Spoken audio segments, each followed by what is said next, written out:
with your balance. So all you need is either a yoga block or a stair that you can stand on. And it could even be something outside, a curb, something raised, but you want to definitely have something nearby that you could hold on to help you with your balance at first. So go ahead and find that and let's get started. So I'm going to be demonstrating this with this small moon box from Balance Body, but you can certainly use just a regular yoga block if you have that, or again, you can be standing up on a stair. Sometimes like the bottom stair of a staircase can work well. So you're going to be near something that you can hold on to. So you want maybe the back of a chair or to be near a wall, a banister, something to help with your balance at first. And you're standing on one foot. So you want to just first make sure that you're really parallel. Those toes are pointing forward. Your toes are spread nice and wide. You have weight in your big toe, baby toe, and heel. So standing up, this is best to do barefoot. You know, socks could be okay too, but you don't want to do this in shoes because we have better proprioception and our feet are able to help us with our balance more when you're barefoot. So unless you have a reason you can't do that, I would recommend that. Of course, if that doesn't work for you, then doing it in shoes is still better than not at all. So standing on there, your other leg is just hanging down, but your pelvis is level here. So you want both hip bones level. Sometimes it helps to just put your hands there to feel that. And you can see I'm wobbling all around as my body works to help me balance. And that really is the point here. Some things that you can do to help if it's just really challenging are to press that other foot into the side of your block or your stair. You want to think about this supporting hip. So what we don't want is to kind of let that hip go to the side. So it can help to think of a little wrapping of your glutes to help support your hip complex here. And then really neutral pelvis. You're not arching your back, you're not letting your belly go. You're also not tucking it under and rounding the upper spine. So feeling that energy out the top of the head, open through the collarbones. The rib cage is nice and lifted up off of the pelvis. And then we'll add a little lower of the straight leg hip and then lift it back neutral. So depending on the height of your step or yoga block, your opposite toes may touch the floor.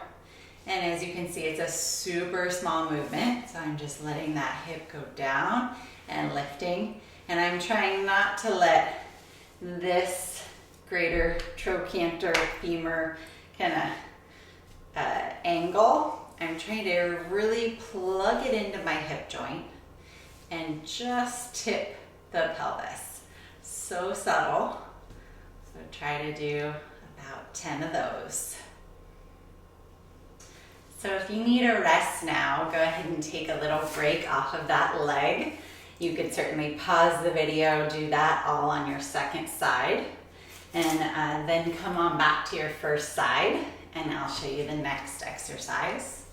So first, you just want to let that leg hang. You want to feel those glutes helping you balance, keeping you nice and stable. This leg is rooting down like tree roots to stabilize you.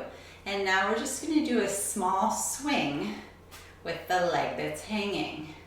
So small, not so big that it's going to make you do any kind of pelvic tilting. You want to stay nice and stable there. And it could even be smaller than mine. And again, try not to let that hip go out to the side. Keep those hip points nice and level. And then add a little bicycling of that leg. So you go forward, bend it to the back. Certainly holding on lightly to something if you need a little help with that balancing. So if you're doing this, correctly, you should be feeling it already. That good work in that stabilizing leg. And then come on down, have a little rest off that leg.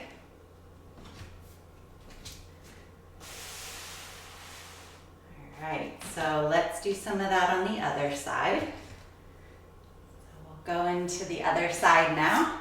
So you're gonna plant that foot, make sure you're nice and parallel. Big toe, baby toe, heel, all lined up, and weight in each of those points. So that makes a nice tripod for your foot.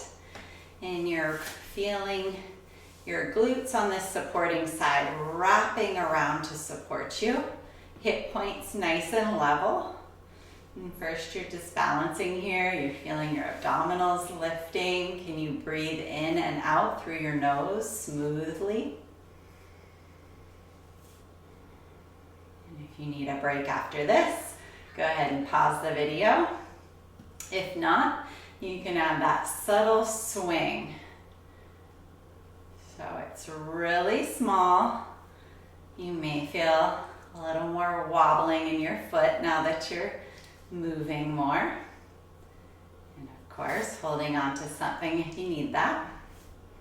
And then adding that bicycling. So you're smoothly going back and forward.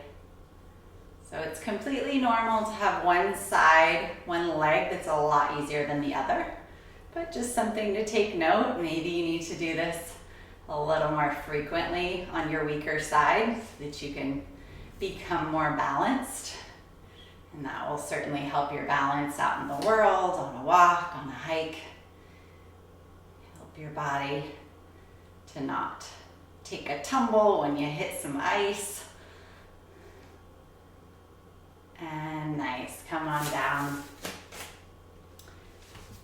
So I like to do a hip stretch after that series because it definitely works. So you can come find a seat and then cross one leg over the other, figure 4 position.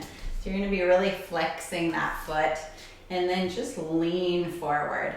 So you don't wanna cave in and round forward.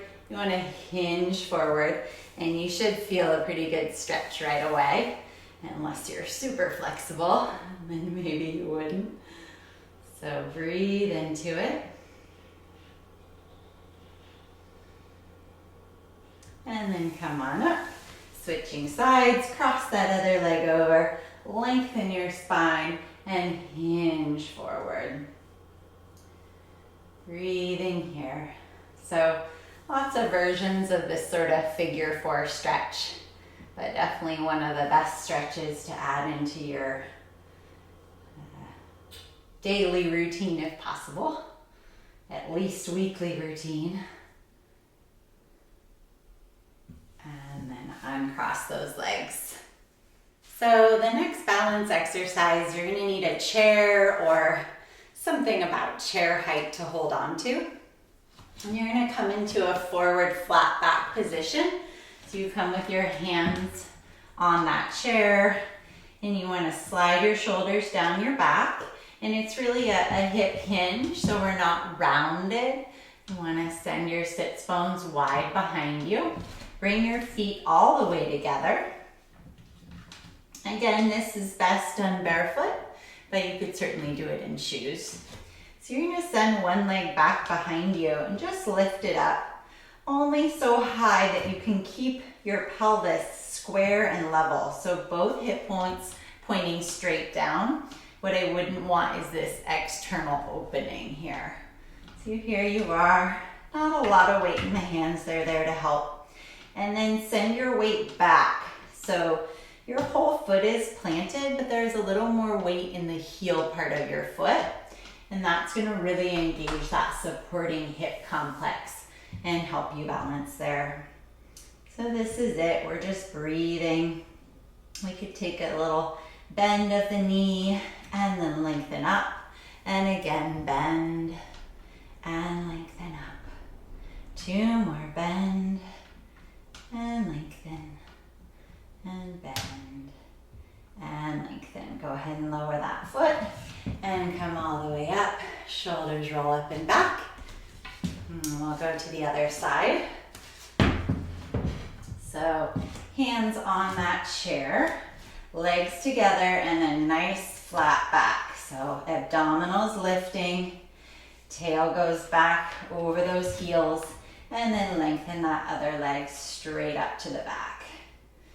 So at first, just having a straight leg. You know, I don't want hyperextension though, so you're gonna wanna micro bend that knee. And then thinking of those glutes wrapping around to help support you, shoulders sliding down the back, abdominals lifting. And then take a few knee bends if you like, or just hold the balance.